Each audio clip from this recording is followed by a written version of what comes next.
दिल्ली 6 दिन से लाचार, कब तक हाहाकार।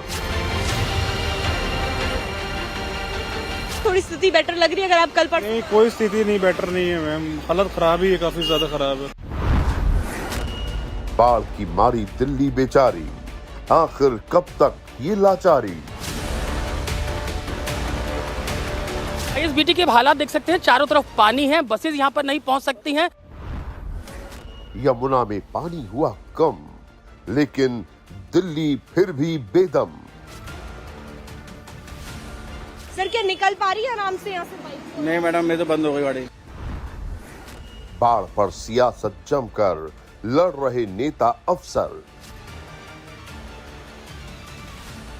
सारा पानी एक षड्यंत्र के तहत दिल्ली की तरफ ही छोड़ा गया और दिल्ली को बाढ़ में डुबाने का षड्यंत्र किया गया। इस तरीके की बिना बात की बात करना ये शोभा नहीं देता, ये बड़े दुर्भाग्यपूर्ण है। दिल्ली पूछे एक ही सवाल, किसने किया ये हाल। नमस्कार, आप देख रहे हैं इंडिया टीवी। दोपहर 3 बजे के बुलेटिन में आपका बहुत बहुत स्वागत है। मैं हूं आपके साथ पंकज भार्गव। तो 6 दिन से दिल्ली पानी पानी है। आज यमुना का जलस्तर तो घट गया, धीरे धीरे आईटीओ, लाल किला, राजघाट जैसे इलाकों से पानी तो उतरने लगा है, लेकिन सियासी पारा तेज हो गया है। आम आदमी पार्टी खुलकर ब्लेम गेम कर रही है, साजिश के तहत दिल्ली को डुबाने का आरोप लगा रही है, लेकिन केजरीवाल सरकार की यह थ्योरी दिल्ली के लोगों के गले नहीं उतर रही है। और यही वजह है कि केजरीवाल के मंत्रियों को जगह जगह विरोध का सामना करना पड़ रहा है। ऐसे में सवाल यह है कि दिल्ली को डुबाया किसने? क्या 3 बैराज में छिपी है दिल्ली के डूबने की कहानी? देखिए हमारी स्पेशल रिपोर्ट।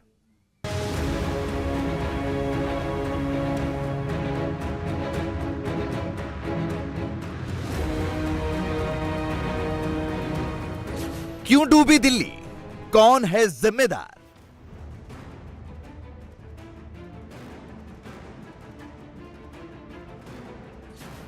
बैराज का क्या है बाढ़ कनेक्शन? क्या बंद गेट बने बाढ़ के विलन? दिल्ली पर आफत, सैलाब पर सियासत।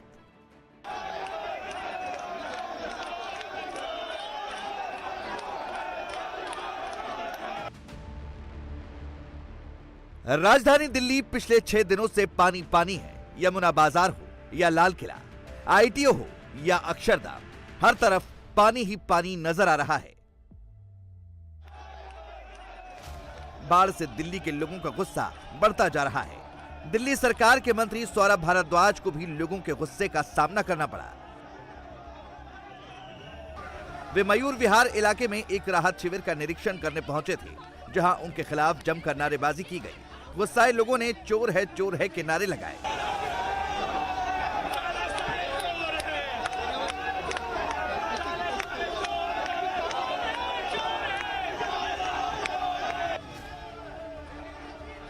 लोगों की नाराजगी की वजह से सौरभ भारद्वाज को तुरंत वहां से लौटना पड़ा। वे इसके पीछे बीजेपी का हाथ बता रहे हैं। पूर्वी दिल्ली और उत्तर पूर्वी दिल्ली से मनोज तिवारी जी और गौतम गंभीर जी दोनों गायब हैं। एक पटना में है, एक जयपुर में है। आप देख लीजिए, न्यूज़ चैनल्स पे उपलब्ध है कि ये दोनों दिल्ली में नहीं है। इसलिए भारतीय जनता पार्टी के कार्यकर्ताओं को कहा गया है कि अब कोई भी मंत्री अगर इस तरफ आता है तो उनको रास्ता रोक लें, उनका विरोध कर दें, उनको उन शिविरों तक ना जाने दें, क्योंकि लोग सवाल पूछेंगे कि जब ग्रेटर कैलाश का विधायक आ रहा है, जब कालका जी से विधायक आतिशी आ रही हैं, तो इनके अपने सांसद कहां गायब हैं? तो वहीं दिल्ली सरकार की एक और मंत्री आतिशी भी एक राहत शिविर का जायजा लेने पहुंची, जहां उन्होंने बदइंतजामी का ठीकरा अफसरों के सिर फोड़ा। एसडीएम साहब, ये पानी भरा हुआ है यहाँ पे, आपके रिलीफ कैंप के अंदर पानी भरा हुआ है। बताइए, कल जो बारिश हुई है मैडम, उससे हुआ था, यहाँ पे नहीं था। ऑब्वियसली, पर यहाँ पे अगर आप लोगों के लिए बिस्तर का इंतजाम नहीं करेंगे, कोई अरेंजमेंट नहीं करेंगे, तो कैसे चलेगा? रीडिंग का अरेंजमेंट कर देता हूँ मैडम। 4 दिन से ये लोग यहाँ पे हैं, 4 दिन से। पर आपको ये नहीं लगा कि इनके लिए बिस्तर का अरेंजमेंट कर दें? बताइए। यमुना में उफान कम हुआ है, लेकिन दिल्ली पर खतरा बना हुआ है। लोगों की मुसीबत कम नहीं हो रही है, लेकिन बहस इस बात पर हो रही है कि दिल्ली को उसने डुबाया, दिल्ली को इसने डुबाया।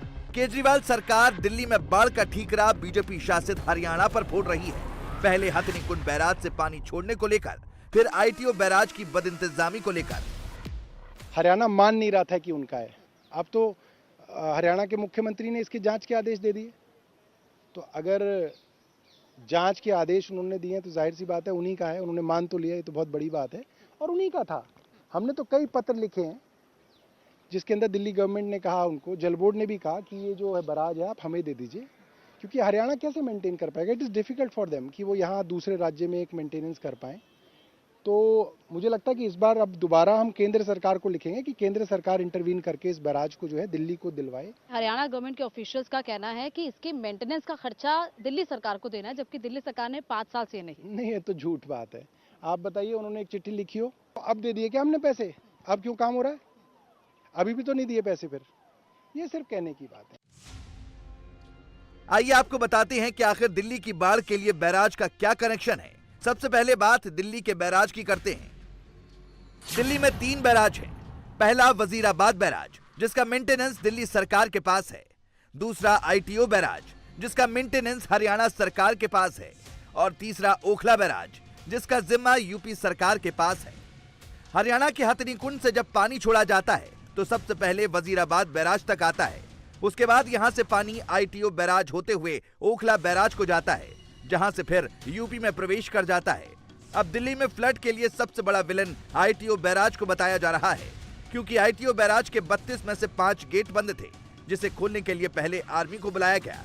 आर्मी की टीम ने एक गेट को तो खोल दिया, लेकिन 4 गेट नहीं खोल पाए, जिसके बाद मुंबई से नेवी को बुलाया गया, जो बंद गेट को खोलने का काम कर रही है। नेवी के 15 जवान यहाँ पर है, लेकिन अभी भी जो बाकी गेट्स हैं उनको खोलने के लिए अभी वक्त लग रहा है। वो वक्त इसलिए लग रहा है क्योंकि गेट्स काफी नीचे तक बंद हैं। उसके बाद उनमें सिल्ट जमा हुआ है, उन सिल्ट को यानी कि मड को कैसे निकाला जाए, कंप्रेसर की मदद से उसको निकालने की कोशिश की जा रही है।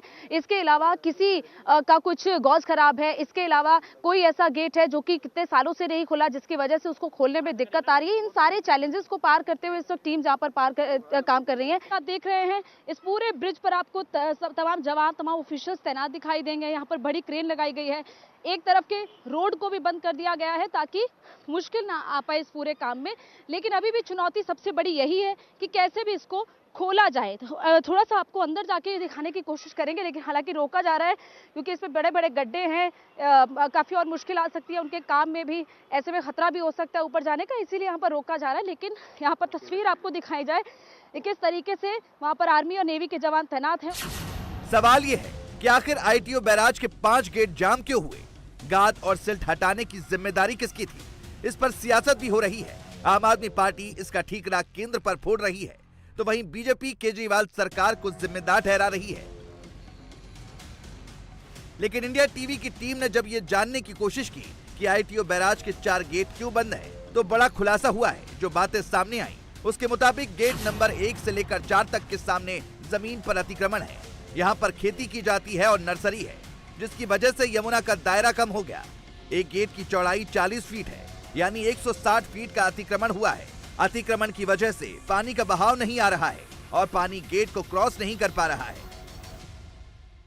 लगातार काम यहाँ पर चल रहा है। डाइवर्स नीचे कूदकर देख रहे हैं नेवी के कि क्या मुश्किलें हैं, कैसे इन गेट्स को खोला जाए। हालांकि अभी भी वक्त लग सकता है। एक गेट को 24 घंटे में खोला गया, बाकी के 4 गेट्स को खोलने में शायद इतना ही और ज्यादा वक्त लग जाए। लेकिन यहाँ पर जो हरियाणा गवर्नमेंट के ऑफिशियल्स हैं, बिना नाम लिए उन्होंने ये कहा है, आरोप लगाए हैं दिल्ली सरकार पर कि ये जो 5 गेट हैं उनमें से एक गेट को खोला जा चुका है, लेकिन उसके सामने इतना बड़ी मात्रा में जो कल्टिवेशन हो रखा है, जो इंक्रोचमेंट हो रखा है, उसकी वजह से जो नदी का बहाव है वो इन गेट्स की तरफ नहीं आ पाता है। जो नदी का बहाव है वो सिर्फ और सिर्फ 5वें या 6ठे गेट से शुरू होता है, बाकी सारे गेट्स की तरफ ये बहाव आ नहीं पाता, क्योंकि ये पूरी तरह बीच में पेड़ लगाए गए हैं, इसके पेड़ लगे हुए हैं। इसके अलावा यहाँ पर ये भी बताया जा रहा है कि कुछ लोग खेती भी करते हैं, जिसके कारण ये इंक्रोचमेंट है, जिसकी वजह से ये पहले 4 गेट्स की तरफ पानी का बहाव आ ही नहीं पाता है। और यही वजह है कि इन गेट्स के में से एक को अगर खोला भी गया है तब भी पानी यहाँ से क्रॉस नहीं कर पा रहा है क्योंकि पानी इन गेट्स की तरफ आ ही नहीं पा रहा है। ये आरोप है हरियाणा सरकार का कि ये दिल्ली सरकार के अंडर है। दिल्ली सरकार को इसको हटाना चाहिए, इस इंक्रोचमेंट को, क्योंकि बड़ी मात्रा में यहाँ पर मड आ चुका है।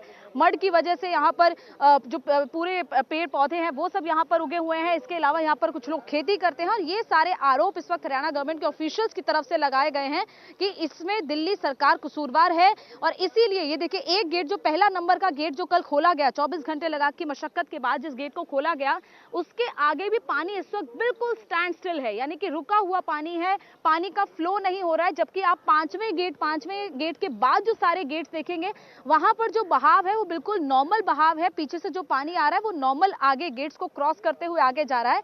लेकिन ये पहला नंबर जो गेट जो कल खोला भी गया है उसमें भी पानी का बहाव आगे जा नहीं पा रहा है, क्योंकि ये पूरा फ्लो, ये पूरा दरअसल यमुना का इलाका है। लेकिन इस पूरे यमुना के इलाके को, यमुना का जो वाइड स्प्रेड है उसको कम कर दिया गया, क्योंकि ये सारा कल्टीवेशन यहाँ पर, ये पूरा पेड़ पौधे यहाँ पर हैं और इसी की वजह से यमुना का जो दायरा है वो कम हो गया है। लगभग आप कहें ये जो 5 गेट्स हैं, कई फीट चौड़े गेट है, तो सोचिए 4 गेट जितना ये पूरा यमुना का जो एरिया है, यमुना का जो वाइड स्प्रेड है वो कम हो गया है। तो ये भी एक वजह है कि यमुना का पानी बिल्कुल अपने दायरे में पूरा फ्लो नहीं कर पा रहा है। लगभग इतना एरिया जो है, पहले 4 गेट्स जो गिनती के मैं आपको बताऊं, उन गेट्स में पानी सही से फ्लो नहीं कर पा रहा है, क्योंकि पीछे से पानी इन गेट्स की तरफ नहीं आ पाता है। और यही वजह है कि यमुना का वाइड स्प्रेड लगातार आईटीओ की तरफ इस वजह से भी कम हुआ है। और ये हरियाणा गवर्नमेंट के ऑफिशियल जो यहाँ पर मौजूद हैं उनका आरोप है। हालांकि इस पूरे मामले पर राजनीति लगातार जारी है। हरियाणा के हथनी कुंड का पानी वजीराबाद आईटीओ बैराज होते हुए ओखला बैराज तक पहुंचता है। यहां से यमुना का पानी दिल्ली से बाहर निकलता है। दिल्ली में जैसे ही यमुना का जल स्तर बढ़ा, वैसे ही ओखला बैराज के सभी गेट्स खोल दिए गए। यानी ओखला बैराज जिसका प्रबंधन यूपी सरकार करती है, उसमें कोई दिक्कत नहीं थी। इस वक्त हम दिल्ली के ओखला बैराज पर मौजूद हैं। आपको बता दें कि इस बैराज के रखरखाव की जिम्मेदारी पूरी तरह से उत्तर प्रदेश सरकार की है। आप देखिए कि किस तरह से यहाँ पर पानी का फ्लो जो है वो काफी बढ़ा हुआ इस वक्त नजर आ रहा है। कुछ दिनों पहले जब पानी काफी ओवरफ्लो हो रहा था, ये यमुना का पानी है, जब पानी काफी ओवरफ्लो हो रहा था तो उस वक्त यहाँ पर पानी की मात्रा थी लगभग 3,45,000 क्यूसेक वाटर। लेकिन फिलहाल जो है वो लेवल कम हो चुका है और इस वक्त यहाँ पर बैराज के पानी को अगर नापा जाए तो वो आएगा 1,45,000 क्यूसेक वाटर। लेकिन पानी का जो फ्लो है वो काफी तेज है। ओखला बैराज से लगातार पानी छोड़े जाने की वजह से यमुना का जलस्तर भले ही घट रहा है, लेकिन लोगों की मुसीबत कम नहीं हो पा रही। राहत शिविरों में भी लोगों का बुरा हाल है। यमुना के जलस्तर में लगातार गिरावट जारी है, लेकिन आईटीओ की तस्वीर बदलती हुई नजर नहीं आई है। अभी भी स्थिति यहाँ खराब है, बहुत जगह वाटर लॉगिंग है और अभी आप भी देखेंगे तो अभी भी यहाँ पर जो वाटर लॉगिंग है उसकी वजह से गाड़ियों को निकलने में यहाँ से दिक्कत हो रही है। निजामुद्दीन की तरफ जा रहे हैं। आपको लग रहा है कुछ स्थिति में सुधार हुआ है? पहले से तो पानी कम हुआ है मैडम। हाँ, तो अब देखो क्या होता है। दिल्ली में इतनी बड़ी बाढ़ कभी देखी है? ये पहली बार देखी है। सन 78 में आई थी। पहली बार हुई है, हमारे टाइम में पहली बार हुई है। मैं छोटा था। हाँ जी, जब मैं छोटा था सन 78 में मैंने देखी थी, तो दादाजी के साथ देखी थी। आज मैंने जिंदगी अपना होश संभाल के इतनी में पहली बार देखा है। पानी कम होता दिख रहा है थोड़ा? हाँ, बहुत कम हुआ है। पहले से बेटर कि पानी कम होता दिख रहा है, लेकिन कुछ यहाँ पर मुझे दिख रहे हैं जो कि स्कूटीज और उस पर है। इनसे भी पूछ लेते हैं।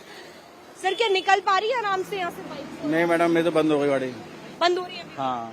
कुछ स्थिति आपको बदली लग रही है, चेंज हुआ है अभी? क्योंकि 3 दिन से यहाँ तो कुछ नहीं हुआ मैडम। आईटीओ नहीं आईटीओ सुधरा मैडम। राहत शिविर में सबसे ज्यादा परेशानी बच्चे, बूढ़े और महिलाओं को हो रही है। दिल्ली सरकार अब इन्हें राहत शिविर से सरकारी स्कूल में शिफ्ट करने की बात कर रही है। 2 तरह के कैंप्स चल रहे हैं। कुछ कैंप्स हमने दिल्ली सरकार के स्कूलों में चलाए हैं, जैसे आप देख सकते हैं यहाँ पे हम एक दिल्ली सरकार के स्कूल में हैं। यहाँ पर कैंप चल रहा है।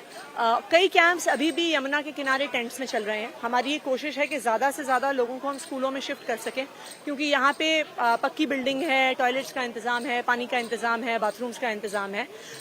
तो कई लोग तैयार नहीं है, लेकिन हम कोशिश ये कर रहे हैं कि कम से कम महिलाओं को और बच्चों को तो हम स्कूलों में शिफ्ट कर सकें। 14 जुलाई के मुकाबले यमुना का जल स्तर काफी कम हुआ है, लेकिन अब भी यमुना खतरे के निशान से ऊपर बह रही है। जिसकी वजह से दिल्ली के निचले इलाकों में अब भी पानी भरा हुआ है। बाढ़ की वजह से कई जगहों पर अब भी 4 से 5 फीट तक पानी भरा हुआ है। यमुना का लेवल भले ही घटा है, लेकिन असली समस्या सड़क और निचले इलाकों से पानी को निकालना है। इसके लिए कई जगहों पर पंपिंग सेट लगाए गए हैं, लेकिन यमुना का जल स्तर ही अभी सड़क के जल स्तर से ऊंचा है, तो इसीलिए पानी को निकलने में दिक्कत हो रही है। माना जा रहा है कि लोगों को अगले 2 दिनों तक अभी मुश्किलों का सामना करना पड़ सकता है। इंडिया टीवी हर वक्त हर जगह डाउनलोड करने के लिए सर्च करें India TV news Google play store या ऐप स्टोर पर।